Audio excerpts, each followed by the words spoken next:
Hi everybody. Sorry for the black screen, but I'm not too sure how to use the very simple video app on my new iPad. Sorry about that.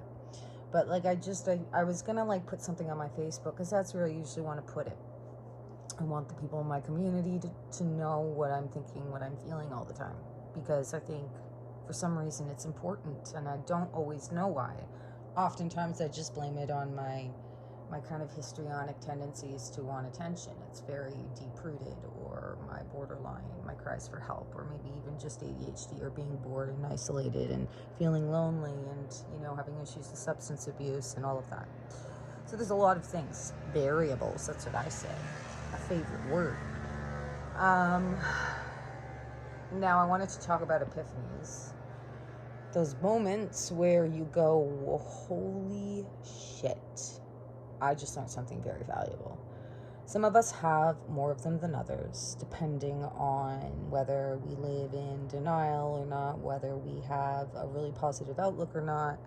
Usually if we have a positive outlook, we're oftentimes having those epiphany moments, not because of horrible things we've done, but because of things maybe we've witnessed. I'm not sure. For me, it's always because of something I have done. I'm sorry, because I just realized last time I was talking on this thing, no one could hear me. I better speak up. But so I've been escalating. My behavior's been noticeably escalating. I've noticed it, and other people have said it. So when someone else says something when my wise mind goes, what's going on here? I'm escalating. My behavior is becoming more and more, and the nature of it is becoming worse and worse. If someone is saying that as well, then it's a good indication. But I didn't even need that. I knew. And I remember one of my last times I had a huge epiphany.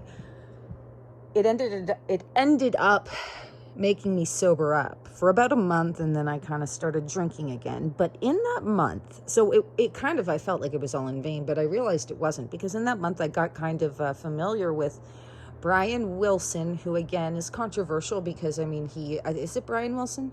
The guy who wrote the alcohol book, the AA guy. Anyone who's secular may not agree with all his kind of words of wisdom. Definitely AA is rooted in, I believe, it is rooted in religion, or, the belief of God. But those 12 steps really did help percolate the cogs in my brain to lead me to want to get better help once I inevitably started drinking again. And I wanted to go more secular. Wait, which one's, is it non-secular that's the religious one, or is it secular that's the religious one? I wanted to do the clinical stuff, and I found the Ottawa Institute of Cognitive Behavioral Therapy. Center. Anyway, and it really helped me. So, that epiphany, or whatever it was, that storm that led to the quiet, that led to the epiphany, led to a lot of improvement. However, now, I'm starting to regress, which is supposedly normal, but, I'm very aware of how my behavior is escalating. And I had another epiphany the other night. It was after I said something that I'm not even going to talk about, because it's that's all I have to say about that.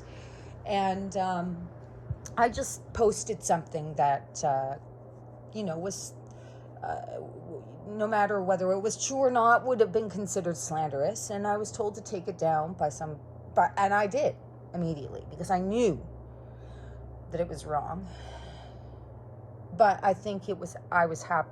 I think if that person didn't do it, it would have stayed on longer. I would have eventually had a moment that night, because I was drunk, to take it down before the morning, because I rarely keep things up like that the whole night, ever. As far as I know, there's been times where I've forgotten when I rewrite them over and over. But long story short, I had an epiphany, and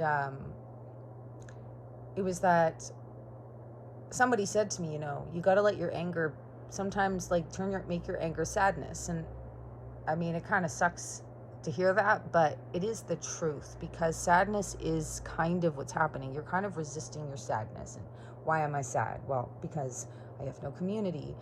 Well, why don't I have a community? Well, I don't know, but I wouldn't wish this hell on anyone else. And then I thought, yeah, I wouldn't. But what happens when this does happen to somebody else? What could have they done? What could have I done? What could have been done to avoid things getting as bad as they have?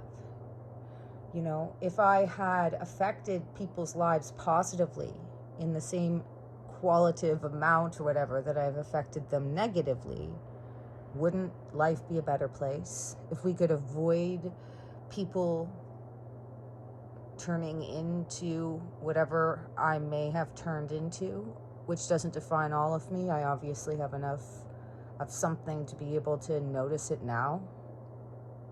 I mean, there's something inside me that makes me want to say this. I know I'm in a good mood. I know that inside my heart, I love everybody. I'm like, I love everyone. No. That's the problem, though, because, like, for me, I know, like, there's, like, two faces. There's, like, people who will say stuff to redeem themselves for personal gain. Maybe I'm doing that, but, like, I know when I'm not happy, I'm letting people fucking know. Like, I'm like a Jekyll and Hyde. It's, like, the worst. It's like when my wise mind, I really like my outlook on life. I think it's utilitarianistic. Always has been. I don't really have hate towards anybody unless they've personally hurt me, and then I know that anger is a personal thing that I will get over, and if I haven't, I need therapy. That's it. I don't have anything against anybody in this world.